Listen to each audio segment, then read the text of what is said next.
नमस्कार दोस्तों।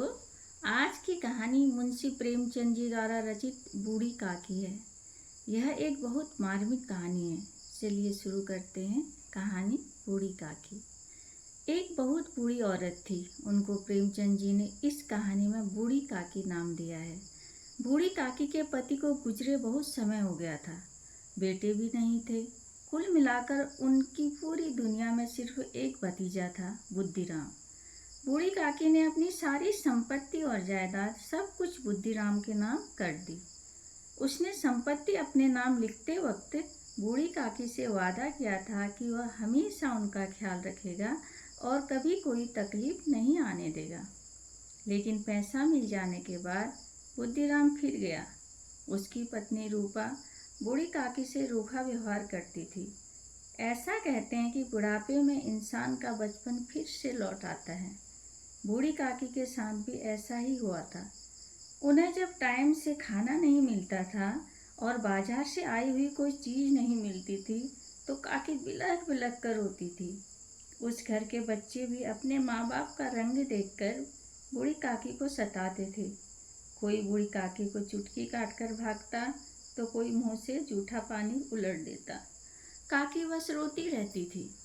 पूरे परिवार में सिर्फ एक लड़की थी, लाडली, जो सबसे छोटी थी, लेकिन वह सबसे ज़्यादा प्यार बूढ़ी काकी को करती थी। एक दिन घर में बुद्धिराम के बड़े बेटे का तिलक था।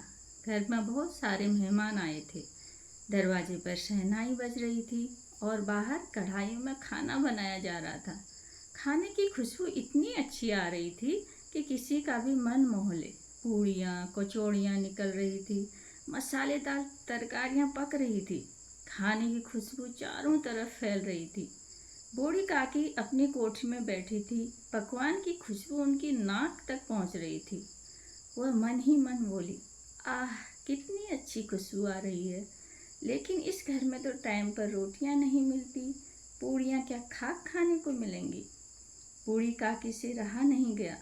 वह अपनी कोठरी से सरकती सरकती कढ़ाई के पास आ गई। घर की बहू रूपा काम में लगी हुई थी। तभी उसने देखा कि बूढ़ी काकी कढ़ाई के पास बैठी हुई पूरियों को ललचाई नज़र से देख रही थी। यह सब देखकर उससे रहा नहीं गया। उसने बूढ़ी काकी को गुस्से से पकड़ा और बोला, ऐसी भी क्या पेट की आग है? कोठरी में बैठते हुए दम घुटता है क्या? अभी तो भगवान को भोग नहीं लगा, मेहमानों ने खाना नहीं खाया, तब तक क्या सब्र नहीं होता? आकर छाती पर सवार हो गई हो। जाकर कोठरी में बैठो, जब सब खा लेंगे तो तुम्हें भी मिल जाएगा।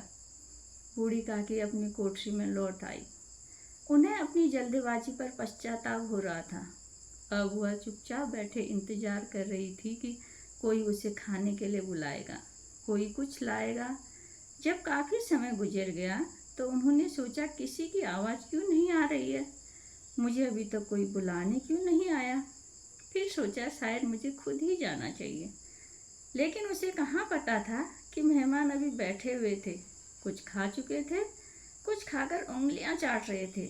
मेहमानों की नज़र पड़ी बूढ़ी काकी पर। मेहमानों ने देखा कि एक बूढ़ी रेंगती हुई अंदर आ गई तो मेहमान उठ खड़े हुए और बोले, कौन है ये बुढ़िया? ये अंदर कैसे आ गई? देखो देखो, किसी को छू न ले। तभी बुद्धिराम ने देखा काकी कोठरी से बाहर आ गई। बुद्धिराम को गुस्सा आया। उसने पूरी की थाल को नीचे फेंक दिया, लपक कर काकी का हाथ पकड़ा और बुढ़िया को घसीटते हुए कोठरी तक ले गया और कोठरी में बंद कर दिया। भगवान को भोग लग गया।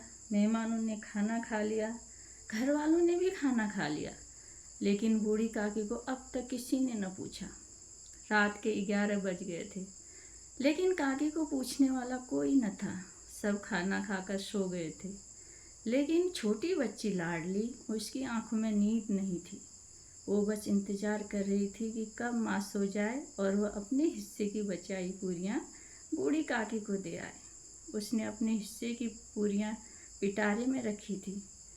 उसने अपना पिटारा उठाया और बूढ़ी काकी की कोठरी की तरफ चल दी। वहाँ जाकर काकी से बोली, काकी उठो, मैं आपके लिए पूरियाँ लाई हूँ। उसने पूरियाँ पिटारी से निकालकर काकी को दी। काकी ने लाडली को गोद में बिठा लिया और जल्दी जल्दी पूरियाँ ख़त्म कर दी। लेकिन पूरियां खाने के बाद काकी की भूख और बढ़ गई थी। उन्होंने लाडली से कहा, तेरी माँ से बोल और दे दे। मगर लाडली ने कहा, माँ तो सो रही है, जगाऊंगी तो मारेगी। काकी ने लाडली से कहा, मुझे वहाँ ले चल जहाँ बैठकर मेहमानों ने खाना खाया था। वह ले गई और ले जाकर जूठे पत्तलों के पास बैठा दिया। काकी जूठे पत्तलों से पूड़ियाँ उठाकर खाने लगी। ठीक उसी समय रूपा की आँख खुल गई। उसने उठकर देखा तो लाडली को जूठे पत्तलों के पास में खड़े थी और काकी जूठे पत्तलों से खाना उठाकर खा रही थी। यह वह दृश्य था जिसे देखकर देखने वालों के हृदय कांप उठते। रूपा को क्रोध न आया, करुणा और भय से उसकी आंखें भर आई। रूपा का दिल भर आया। उसने सोचा, मैंने इतने मेहमानों को बुलाया, उनको भरपेट भोजन करवाया, बच्चों को खिलाया, भगवान को भोग लगाया, लेकिन जिस औरत की वजह से यह सब कुछ है उसका पेट नहीं भर पाई। ऐसा लग रहा था जैसे जमीन आसमान सब रुक गए हों अपनी जगह पर। रूपा की आंखें भर आई। उसे बहुत ग्लानि हुई। उसने जल्दी से जाकर भंडार का द्वार खोला और एक थाली में भोजन परोसा और ले जाकर बूढ़ी काकी को खिलाने लगी। उसने काकी से एक बात कही कि काकी, भगवान से मेरे लिए माफ़ी मांगना, मुझसे बहुत बड़ा अपराध हो गया।